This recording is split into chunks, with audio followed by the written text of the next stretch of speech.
Hey there everyone, this is Samuel Johnson and welcome back to the Steven Universe Retrospectives, and today we're going to be discussing episodes 45 and 46 of Steven Universe, Rose's Scabbard and Open Book. And as always, odd-numbered episode first. In the case of Rose's Scabbard, what's going on in this episode is that it opens with the gems back at the Strawberry Field / Warfield. The reason for this being, it was originally once a battlefield. Essentially, they're there for cleanup duty, as scattered across the battlefield are the weapons of fallen gems. And, well, while Pearl would love to just leave them there as a kind of memoriam, Garnet kind of wants to pick them up because she doesn't want any random people to just get their hands on them. Though in the case of some weapons, it kind of makes you wonder how they'd be able to grab them in the first place, as the weapon Garnet grabs is an axe about the size of a small building. So, yeah, I'm kind of wondering about that. I'm guessing she means some of the smaller weapons, but either way, they're there to just pretty much pick them up. However, the gems, while doing this, also brought along Steven and Lion, and while the gems are kind of scavenging for weapons, Lion finds his own little trinket. In this case, a scabbard. Or specifically, the titular Rose's scabbard. When the instant Pearl sees it, she's just kind of overcome with emotion, and it's because, well, like I said, it's Rose's scabbard. It was used to hold her sword, so it holds sort of sentimental value. As such, while the gems gather as much weapons as they can get and bring them back to the temple, Pearl just kind of clutches onto the sword or the scabbard very tightly, and as such, while Garnet and Amethyst are currently are trying to just get stuff into the temple, Steven begins asking Pearl more specific questions, specifically about his mom, and Aunt Pearl talks about how Rose was just a fighter, a great warrior, that she led them to victory, she was perfect, and how the sword was made perfect for the scabbard, that it fit within it perfectly, that they were made for each other. As such, Steven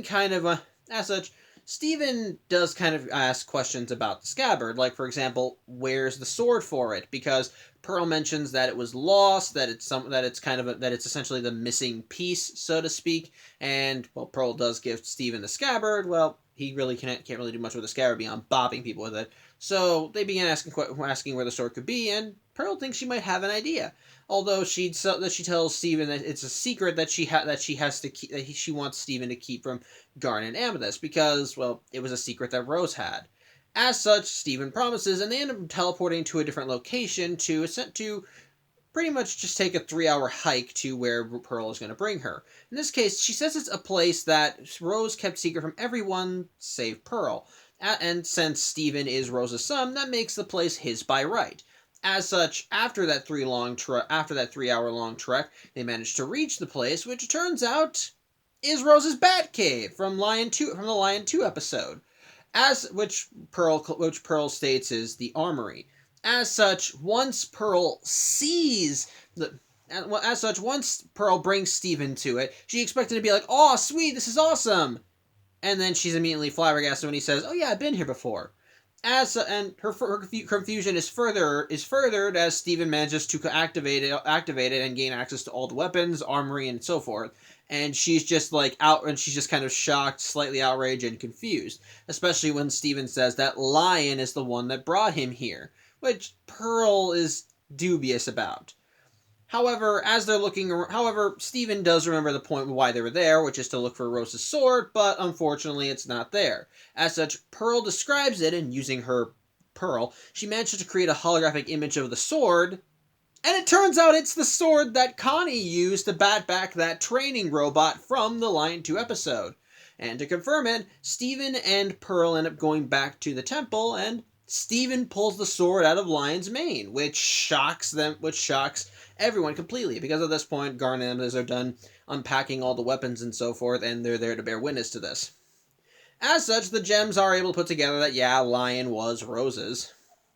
Excuse me 1 second. Sorry about that, I had to let my puppy in. But yeah, they're able to put together that Lion was Rose's, because, well, pink color, and plus it's got all these personal stuff in her.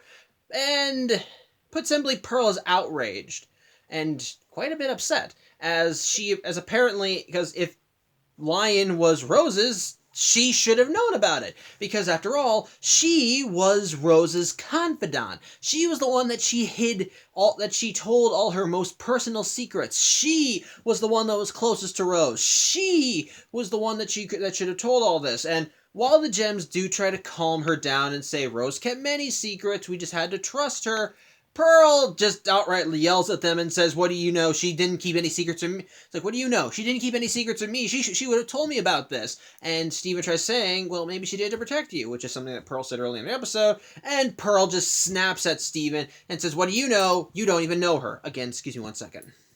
Sorry, I was adjusting the camera. But yeah, once Pearl yells that you didn't even know her, she ends up punching the wall, which nearly drops a picture of Rose that was hanging there, which Garnet manages to catch before it breaks, but in the confusion, Pearl runs away.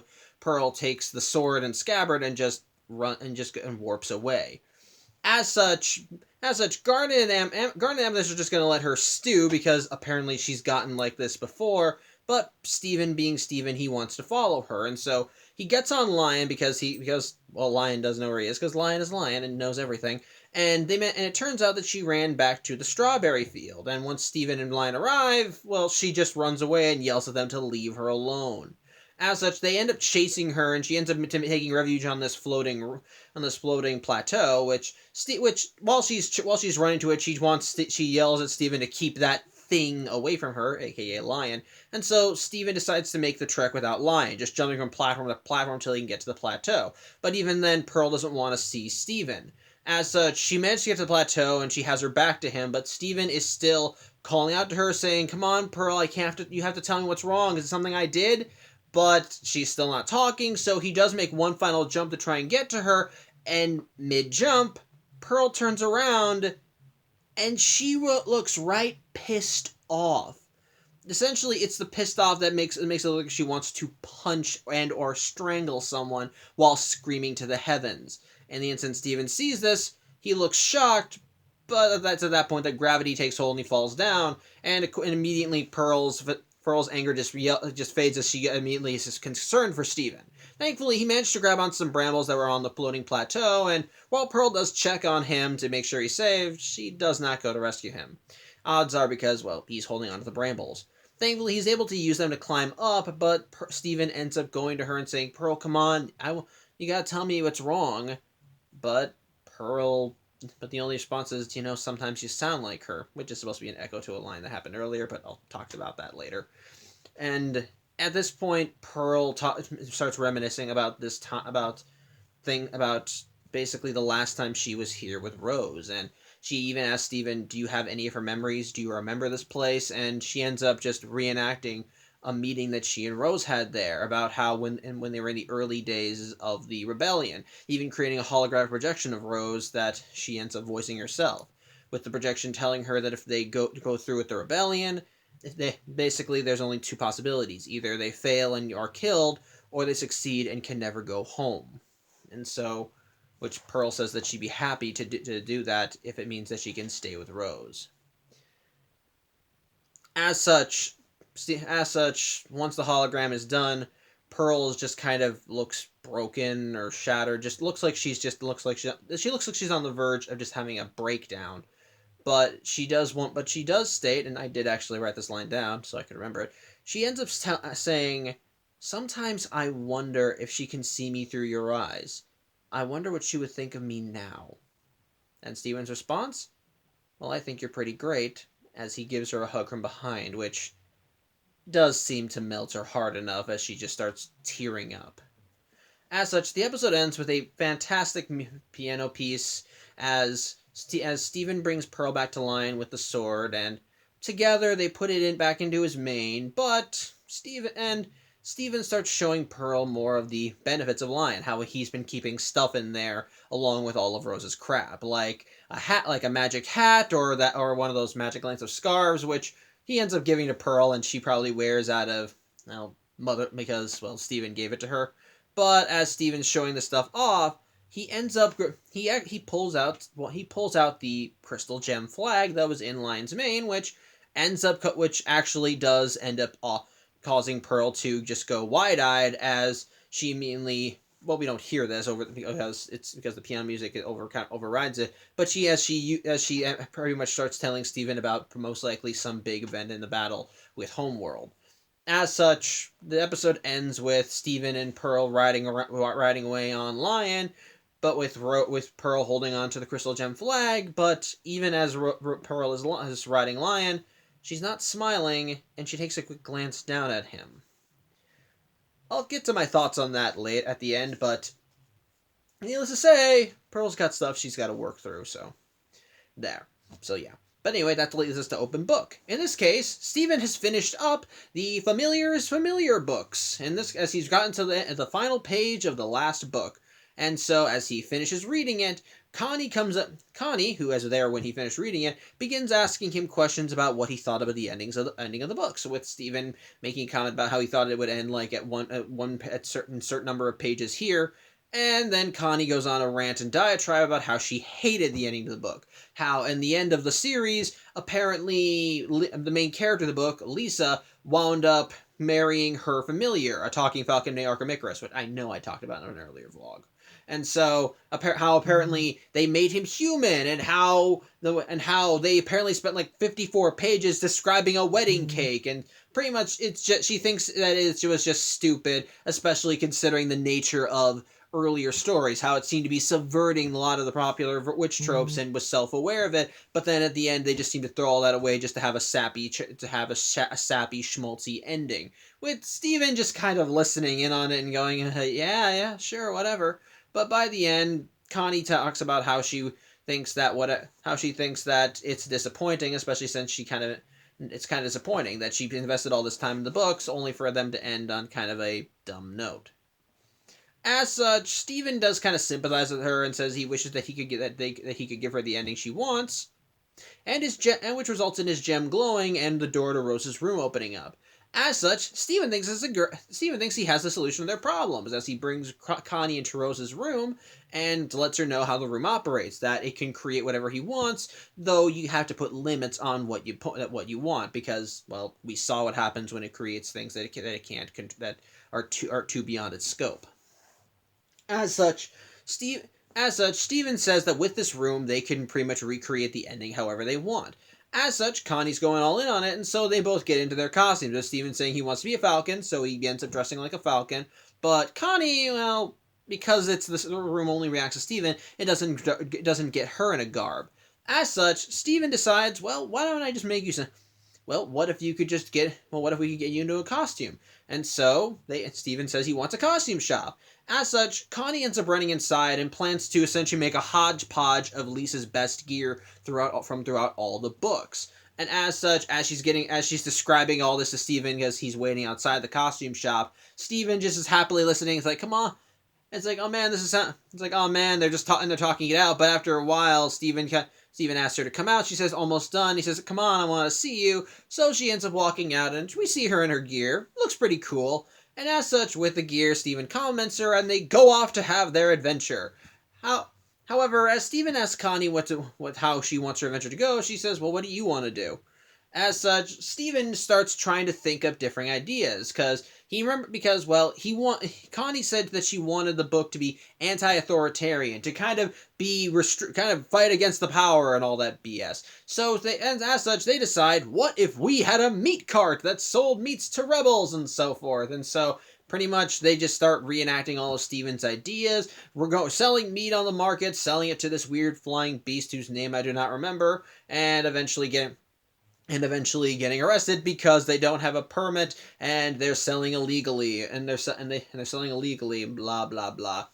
Pretty much Steven just going along, and every single time he asks Connie, well what do you want to do? She always asks him, well, what do you want to do? And little by little it starts getting to Steven because, well, he's doing all this for her. He doesn't really know what he wants to do next. He's just wondering. He's doing all this because she didn't like the ending of the book, so they're trying to recreate what she wants.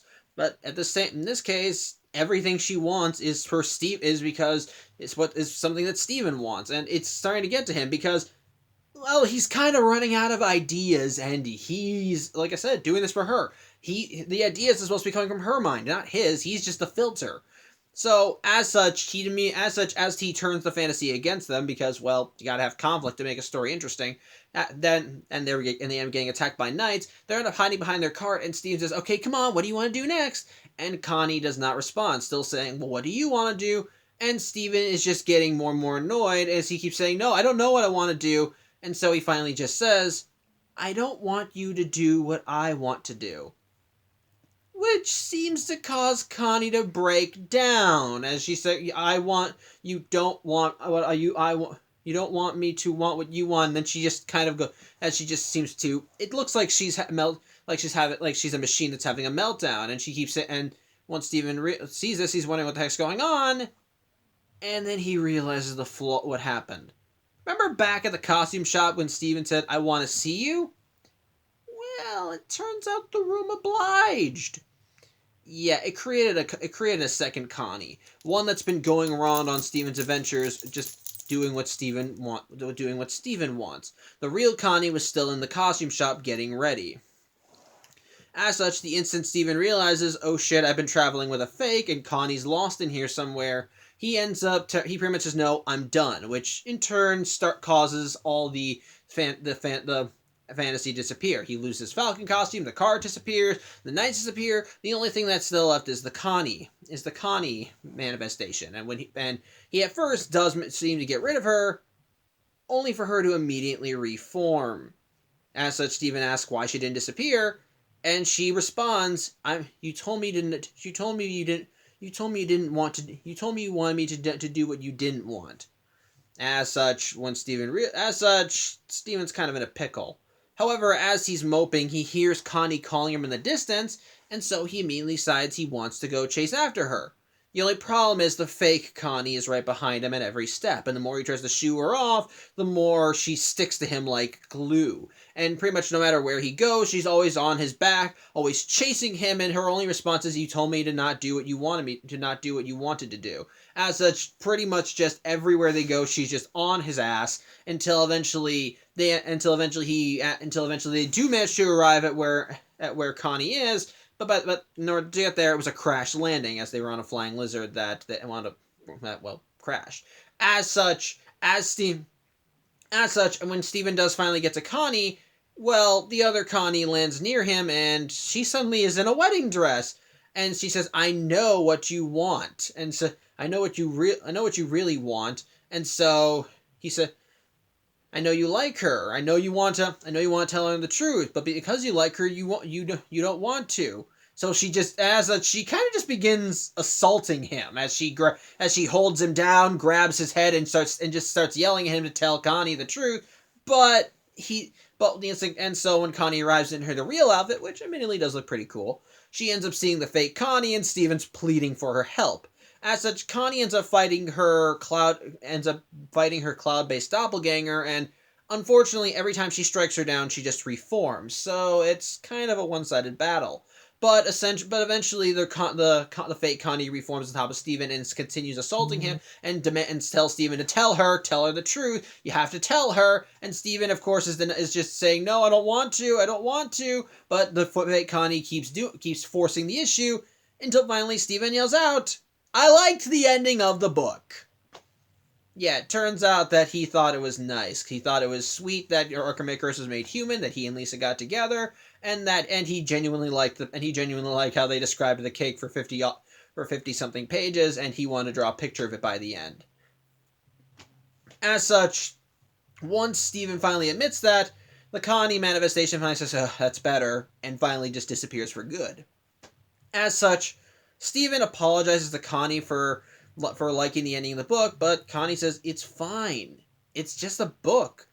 It's just a book. And when Steven says, "So you don't think lesser of me for liking it?" She's like, "No, Steven, you're Steven. Of course you love it. You love schmaltz." And it's just kind of a nice, sweet thing. And the episode ends with them leaving the temple as Steven and Connie are having a little spirited debate about the quality of the book and how for Steven it made sense, while for Connie it didn't. So it's sweet. I like it. And it just kind of ends on a nice note, so. Alright. Let's talk about these episodes. First things first, Rose's Scabbard. This is another episode wherein we get some more character development for Pearl. And quite honestly, it's a very interesting dive into more of her codependent issues and how they relate to Rose. As we've showcased in previous episodes, well, Pearl has a very high opinion and fixation on Rose. She pretty much just attaches herself to her, attached her self-worth to her. Every time she mentions her, she seems to go into Gaga land, and she's even talked about how well, not without using these words, how she's worthless without Rose nearby, or at the very least compared herself to used other things as a comparison, like the brambles in the episode with the fountain. But but we've also seen that displayed in other episodes, like in the episode with Sugalite, how she felt that she wasn't strong enough in comparison to Sugalite, and how she had to be strong, and how Steven had to encourage her and showcase that she was strong in the real way. So we clearly see that she does have some issues when it comes to her own self-worth. And both the infatuation with Rose and those self-worth issues kind of come together for this episode. In this case, it's how intimate her relationship with Rose really was. In this episode, Pearl describes her relationship with Rose as exceedingly close. That she was Rose's confidant. That while Rose was known for keeping secrets from people she cared about, she ultimately only kept those secrets because, as Pearl put it, that she did it because she wanted to protect them. That's what great leaders do. They keep secrets from those they need to keep secrets from. But Pearl was the special exception. Pearl was her confidant, the one person in the world that she could tell everything to, that she could that she could pretty much just reveal every little thing to. And as a result, it made Pearl feel higher than how she was. It made her feel stronger. It made her feel, better. As a result of this, she really does revel in the fact that that Rose shared all these intimate details of her life, and Pearl genuinely believed that that Rose told her everything, and that knowing all those things made her higher than other gems, made her more important, that made her truly someone to be loved and cared about. Well, this episode was her 9 a.m. wake-up call, because upon learning that Rose had secrets, even from her, Pearl does not take it well. Once she learns that Steven's been to Rose's Batcave before, she's clearly having trouble processing it. She's having trouble processing the fact that someone else showed this to Steven, because this was supposed to be a closely guarded secret that only Rose and Pearl knew about, since Pearl was supposed to be someone that she trusted absolutely. And the fact that Steven was there, knows all these things that he shouldn't have known about unless Pearl told him, it starts making Pearl upset, and doubly so when Steven says he knows where Rose's sword is, and it turns out it's in Lion. In this case, once Pearl starts learning more and more that Rose did genuinely keep secrets from her, it starts getting to her more than she would like. Here's the thing. While she says that Rose had to keep secrets from people because it was to protect them, to keep them safe, what she really meant was, she kept secrets from everyone but me, because I was special, because I was the person who was the most important to her. I was the one that got to be in on all these little things. Not them, me. I'm the important one here.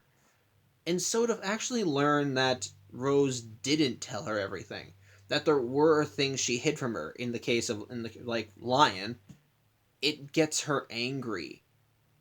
Not at the crystal gems, not at Steven, not even at herself. She's angry at Rose. Because the thing is, this episode starts to showcase more that when it comes to Pearl's own self-worth, she seemed to attach that to Rose more than anything. And part of how she kept that self-worth up was by telling herself, Rose trusted me. Rose told me these things. Rose cared so much more about me that she let me in on her on the other side of her life. I got to have that. No one else. Me. And so to learn that there were things that Rose hid from her, even her, especially her, it gets to her. Because the only people that because in Pearl's mind, the only people that Rose kept secrets from were those who didn't deserve them. And in the case of Pearl, that means that she wasn't as special as she thought she was. That means she wasn't someone. That means she wasn't the big confidant that she thought she was. She was just another one of the team. And that pisses Pearl off. It makes her angry. And the more it gets to her, the more she lashes out. Because she's genuinely just trying to deny this. She's trying to convince herself, no, I was special. None of you actually knew the real her. I'm the only one that knew the real her. And the more that evidence piles up that she didn't know Rose as well as she thought, well, the worse it gets. Especially when she runs off and Steven chases after her. Because in her mind, Lion represents that very thing. And Steven, well, Steven is Rose's son. Even if she can't be angry at Rose, she can be angry at the boy that she spawned. And unfortunately, it starts having an effect because Steven keeps calling out to her, keeps trying to reach out to her, talk to her, but she keeps telling him to screw off. And it kind of comes to a head when Steven finally corners her on the floating plateau, and when he tries jumping to reach her, she just looks like she wants to throttle him. Because, again, in her eyes, she sees him as Rose. It isn't until he almost falls to his death that she's snapped out of it, that the anger is gone because, well, Steven's in danger. He's not. She wants to help him, and if Steven had not grabbed those brambles, it's pretty clear that she would have gone down to rescue him, but he did, so she just kind of backed off. But thing is, when you're in that kind of mindset, once you realize that someone's in danger and the anger goes away, it's very hard to get it to come back. But even when it doesn't come back, what led to that mindset is still there. The anguish is still there. And we see that when Steven crawls back up onto the plateau. She looks broken. She looks hurt. And that's when Steven starts asking her questions. And to kind of echo an earlier line in the episode that, like I said, I didn't mention. So when Pearl was talking about Rose, she mentioned how Steven sometimes looks like her. But as Steven is talking to her and trying to ask her what's wrong, she says, sometimes you even sound like her. And then that leads to her asking Steven if he remembers this place, because she just wants answers. She wants to know. She most likely wants to know why Rose hid this from her, especially her. Because especially with the sentimental value that this place holds and the promise they made to each other here. That's probably why she even went there in the first place. Because this place was where where Pearl dedicated her life to her. For her, this was probably one of the most important places ever. And yet the idea that Rose still saw her as someone to hide things from, something to just hide a portion of her life from, it probably hurts more than anything because Pearl dedicated so much of her time to her, and as I said, it's implied that a lot of her self-image that a lot of her confident issues come from Rose, and to learn that Rose probably didn't hold her as highly as she thought she did, it hurts, and it hurts a lot for Pearl. Which is why she asked Steven if he remembered this place, because she most likely wanted an explanation. Why she wanted to probably ask Rose through Steven, why? Why did you hide these things from me? I thought I meant more to you. I thought that I was more important to you. So why did you hide these things? And yet, in lieu of having no answers, she just wonders what Rose would think of her, and she wonders what Rose would think of her, which is not just her wondering what Rose would think of her now. It's what Rose thinks of her at all, or what Rose thought of her. Which it's strong, it's powerful. I like that because it helps showcase more of her codependence, showcases more of her infatuation with Rose, and in many cases how unhealthy it was, how she was so dependent on this one person to hold her up, and then to learn that this person probably didn't see her like Pearl thought she saw her. Well, it hurts. And it does make her wonder what she really was to her, if she really did matter, if she really was as important as she thought. And the thought of that alone almost breaks Pearl, because like I said, there's a lot of that self-worth came from the idea that Rose genuinely cared. And so with that illusion shattered, it kind of makes her wonder where she really stands. But ultimately, things kind of seem to get improved when Steven hugs her and says, "I think you're pretty great." It's sweet, it's nice, and by the end, it does seem to help get to Pearl, because ultimately, the thing to realize, she is great. She doesn't need Rose's. In fact, she doesn't need Rose's approval to know that. She is great on her own. And by the end, Steven doesn't treat her as his confidant. He treats her with respect. When they go to put Rose's sword back in Lion's Mane, Steven is holding her. Steven and Pearl are both holding the scabbard, both holding the blade. They're doing it together. Not as master and servant, but as friends, as family, as equals.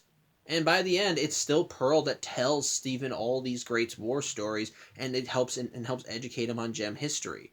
But even by the end, it's clear that some of that infatuation to Rose has kind of faded from Pearl. As by the end, while Steven and Pearl are riding away, you can see how uncertain Pearl looks. She's not smiling, but she doesn't look unhappy either. As she rides on Lion, she does a quick glance down at him.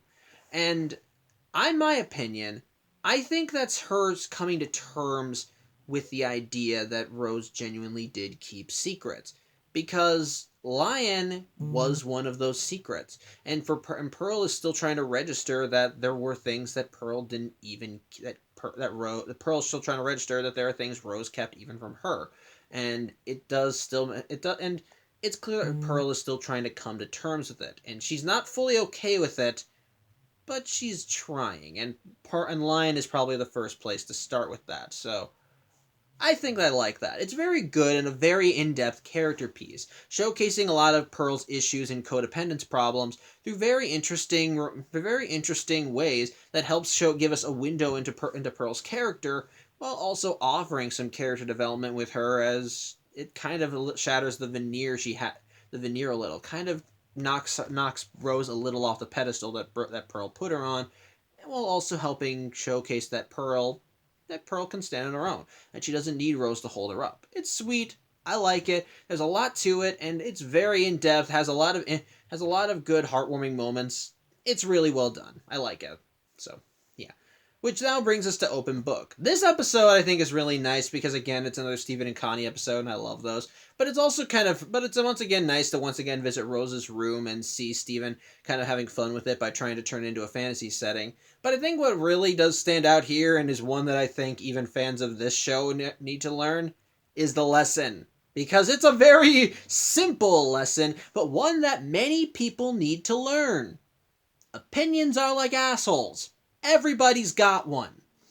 And in this case, that's what the main potential point of the conflict is. As in this episode, Steven finishes reading those books that Connie introduced him to, and, well, put simply, they disagree on it. But Steven, being Steven, doesn't want to cause any ripples in his and Connie's friendship, and so when Connie goes on a rant about why she thinks the ending of the book sucked, Steven just keeps his lips shut and tries to do things to make her happy. Try and give her the ending that she wanted, because, well, because he likes her and wants her to be happy.